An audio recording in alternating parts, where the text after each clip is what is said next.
The press regulator has upheld a complaint against the Daily Telegraph over a story about a leaked government memo involving First Minister Nicola Sturgeon. The article contained details of a private meeting between MS Sturgeon and the French ambassador Sylvie Bermann. It suggested that, before the general election, Ms. Sturgeon wanted David Cameron to remain as Prime Minister. The Independent Press Standards Organization ruled against the paper.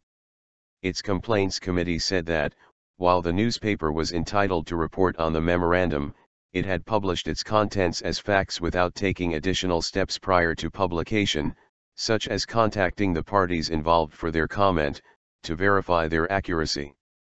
Significantly misleading. It said that, as a result, the article was significantly misleading. Ipso told the newspaper to publish the adjudication on page 2, with a front-page reference, as well as publishing it online. Former Scottish Secretary Alastair Carmichael has since admitted being behind the leak, which he said was an error of judgment. He accepted the details of the account are not correct and accepted full responsibility for the publication. The confidential memo was written by a civil servant in the Scotland office and was a third-hand account of a conversation between the Scottish First Minister and the French ambassador.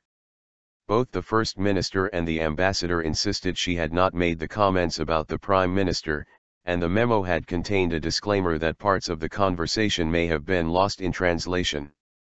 The official Cabinet Office inquiry into the leaking of the memo said Mr. Carmichael's former special advisor Ewan Rodden gave the details to the Daily Telegraph, but he had Mr. Carmichael's permission to do so.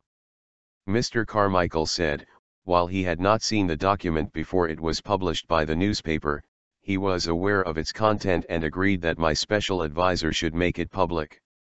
The complaint to Ipso said the claims contained in the memo, and repeated in the article on April 4, were categorically untrue and regarded the newspaper's decision not contact Ms. Sturgeon for comment as a breach of Clause 1, accuracy, of the editor's code.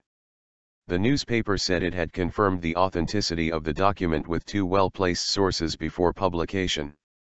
It was a contemporaneous note made by an experienced civil servant, and the newspaper had no reason to doubt its accuracy.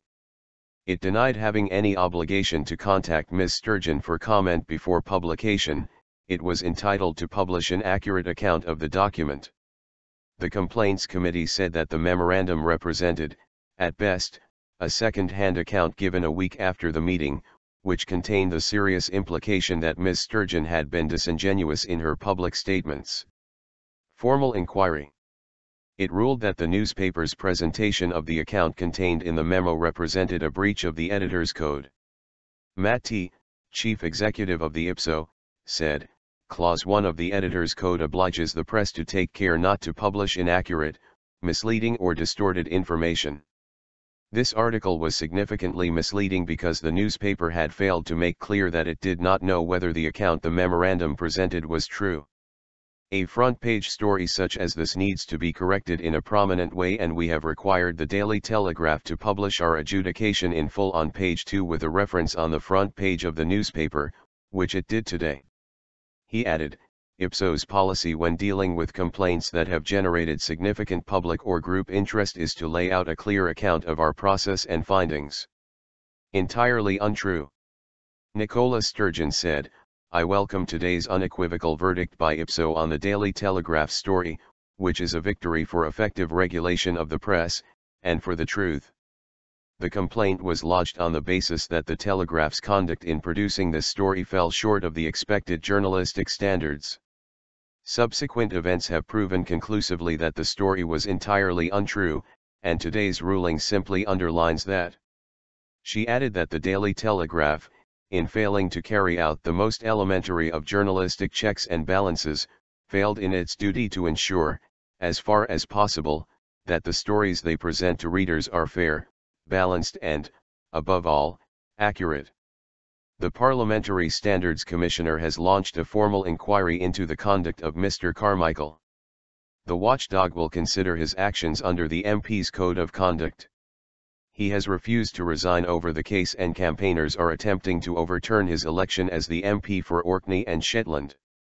They argue that Mr. Carmichael, Scotland's only remaining Lib Dem MP, breached Section 106 of the Representation of the People Act 1983, which outlaws false statements in relation to the personal character or conduct of a candidate. Their case was heard at the Court of Session last week, where Mr. Carmichael's lawyers sought to have the move to oust him dismissed at a legal debate. It will go back to court on Wednesday.